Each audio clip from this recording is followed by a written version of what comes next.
مضمون Urdu class second year تیسری نظم اکبر الہ آبادی کی لکھی۔ خدا سرسبز رکھے اس چمن کو مہرباں ہو کر، بہار آئی کھلے گل زیب صحن بوستاں ہو کر، انادل نے مچائی دھوم سرگرم فغاں ہو کر، بچھا فرش زمرد اہتمام سبزۂ تر میں، چلی مستانہ وش باد صبا عنبر فشاں ہو کر۔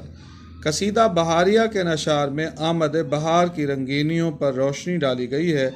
بہار کا موسم آیا، رنگ برنگے حسین و جمیل پھول کھل اٹھے، پھولوں نے باغ کے حسن کو چار چاند لگا دیے، کہیں سرخ لالا اور گلاب کے پھول تو کہیں گل یاسمین، موتیا اور چاندنی کے سفید پھول، اسی طرح کہیں زرد رنگ کے خوشنما پھول نظر آتے تھے۔ باغ کے احاطے میں فطرت کے خوبصورت رنگ نظر آنے لگے، انسانی نگاہیں رنگوں سے لطف اندوز ہونے لگیں۔ بقول شاعر، پھول ہیں صحرا میں یا پریاں قطار اندر قطار، اودے اودے نیلے نیلے پیلے پیلے پیرہن۔ پھول کا عاشق پرندہ بلبل اپنے محبوب کا حسن دیکھ کر اونچی آواز میں چہچہانے لگا۔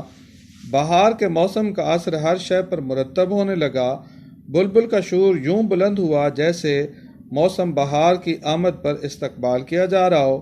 وہ پھولوں کا حسن دیکھ کے اپنے جذبات پر قابو نہ پا سکا۔ انسانی سماعت کے لیے گیت باعث لطف تھے۔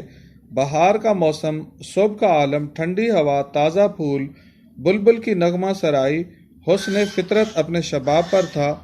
گل و بلبل کا عشق عروج پر تھا۔ یہ آرزو تھی تجھے گل کے روبرو کرتے، ہم اور بلبلے بےتاب گفتگو کرتے۔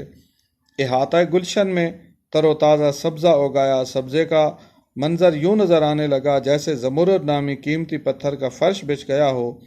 یہ کچھ اس کثرت سے اگا کہ زمین کا کوئی ٹکڑا خالی نظر نہ آتا تھا۔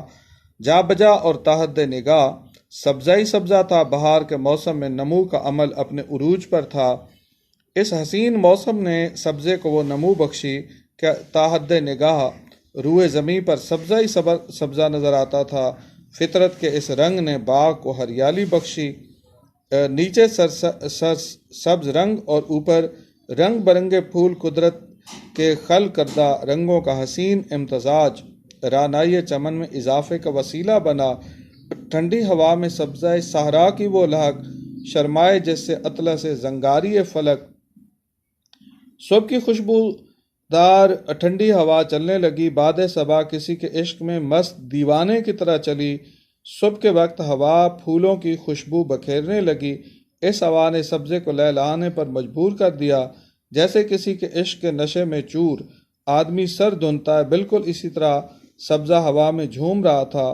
ہوا خوشبو کو اطراف میں پھیلا رہی تھی، یوں معلوم ہوتا تھا جیسے ہوا کی خنکی اور خوشبو نے سبزے کو لہلانے پر مجبور کیا ہو۔ ہوا کی ٹھنڈک، پھولوں کے رنگ اور خوشبو، سریلی آواز والے پرندوں کی آوازیں، سبزے کا جھومنا، یہ سب کیفیات موسم بہار کا عطیہ تھیں۔ دل عشاق کی خبر لینا، پھول کھلتے ہیں ان مہینوں میں۔